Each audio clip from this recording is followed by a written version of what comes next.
السلام علیکم، آپ دیکھ رہے ہیں کہانیوں کا محل۔ اگر آپ ہمارے چینل پر نئے ہیں تو اس کو سبسکرائب کر لیں اور بیل آئیکن کو دبانا مت بھولیے گا۔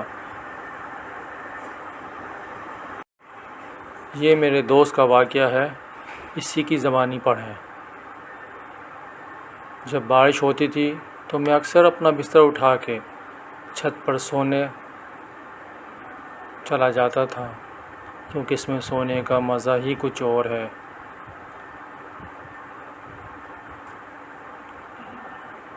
سب گھر والے چھت پر سو رہے تھے، وہ بھی ایک گرمیوں کی رات تھی۔ اچانک رات کو بارش ہونے لگی تو ساری اپنی چادریں تکیے سنبھالے نیچے بھاگے، مگر میری عادت تھی کہ میں نیچے کی چٹائی اپنے اوپر ڈال کر سوتا رہتا جب تک بارش زور نہ پکڑ لیتی، کیونکہ مجھے ایسے بہت اچھا لگتا تھا۔ اس رات بھی سارے گھر والے نیچے چلے گئے اور میں اکیلا چٹائی ڈالے سوتا رہا۔ غنودگی میں تھا کہ اچانک مجھے 2 بلیوں کی زور سی لڑنے کی آوازیں آئیں۔ لڑتے ہوئے ان کی آوازیں بہت بری لگ رہی تھیں۔ وہ لڑتے ہوئے چھت کی 4 دیواری پہ دوڑ رہی تھیں اور آوازیں اتنی بھیانک تھیں کہ پوچھے مت۔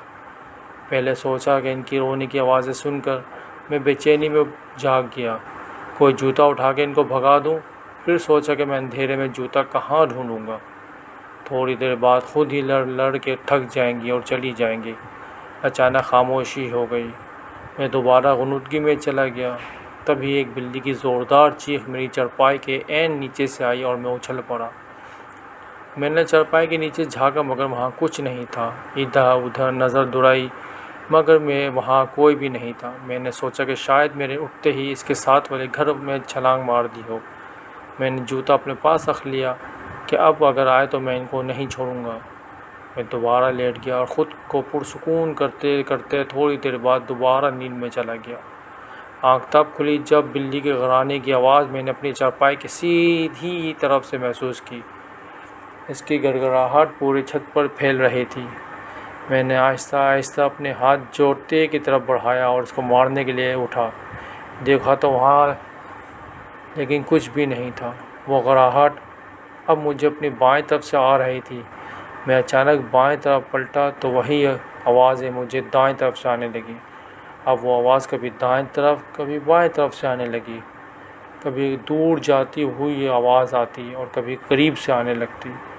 شدید خوف میرے بدن میں دوڑ گیا، میری پنڈلیاں اور پیر سن ہوا اچانک گئے۔ مجھے لگا کچھ گڑبڑ ہے۔ اچانک میں نے دیکھا کہ ایک سیاہ بلی دیوار پہ بیٹھی سرخ آنکھوں سے مجھے گھور رہی تھی۔ اس کی آنکھیں انگاروں کی طرح دہک رہی تھیں۔ میں کانپتے ہوئے اسے دیکھ رہا تھا۔ اتنی ہمت نہیں تھی کہ میں بھاگ دیکھتے وہ کھڑا ہوں۔ پھر وہ اچانک بڑی ہونے لگی اور میرے دیکھتے ہی بکرے جتنی بڑی ہو گئی اور ایسی نظر آ رہی تھی جیسے کالا چیتا ہوتا ہے، کیونکہ وہ بالکل سیاہ بلی تھی۔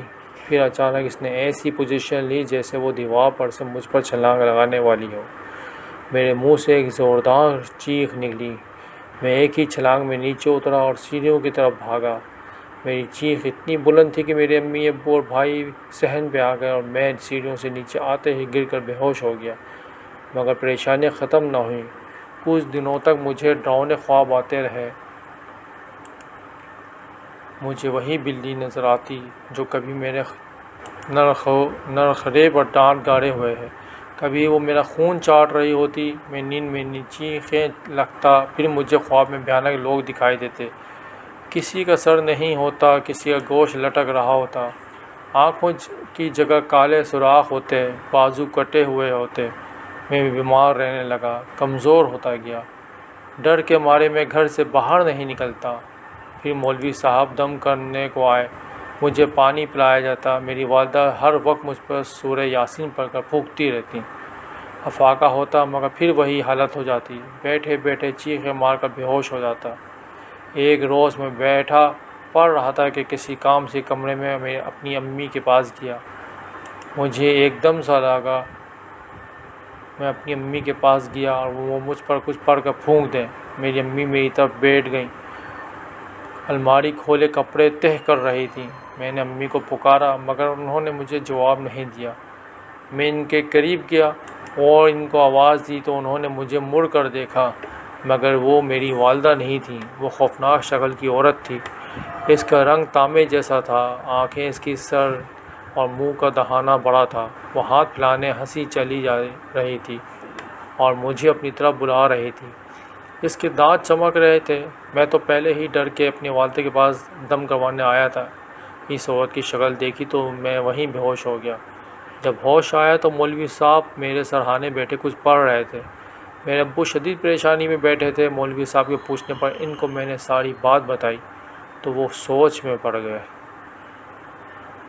پھر اسی طرح کے واقعات میرے علاوہ میرے گھر کے دوسرے افراد کے ساتھ بھی پیش آنے لگے۔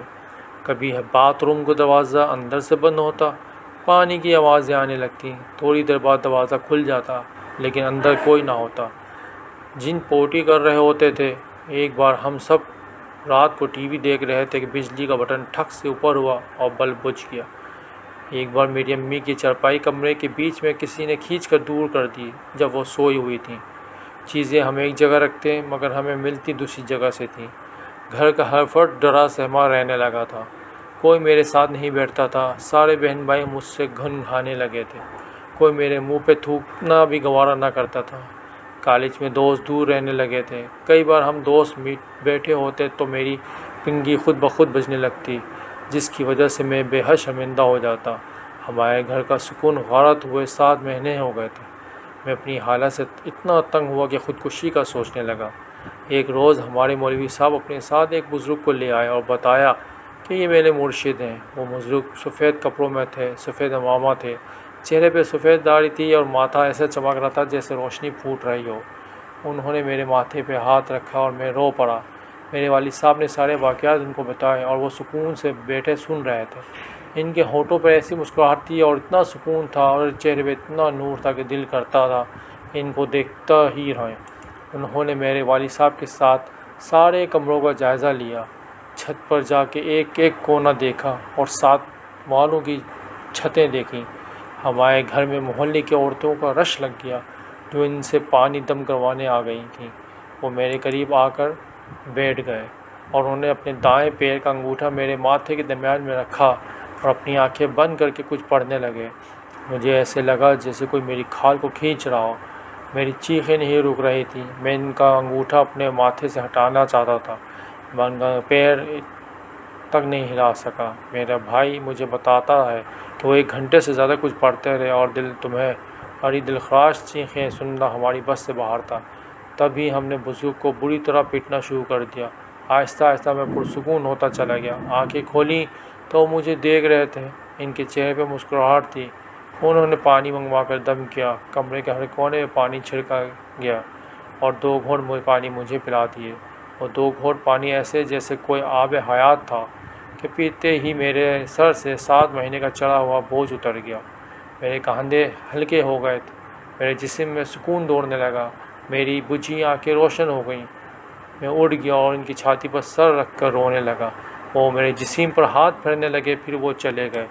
آج اس بات کو 2 سال ہو گئے ہیں اور اللہ کا شکر ہے پھر کوئی واقعہ پیش نہیں آیا۔ آپ کو آج کی کہانی اگر اچھی لگی ہو تو ہمارے چینل کو لازمی سبسکرائب کر دیجیے گا اور بیل آئیکن کو دبانا مت بھولیے گا۔ آگے بھی میں اسی طرح اچھی کہانیاں لیتے آؤں گا۔ بہت بہت شکریہ۔ اللہ حافظ۔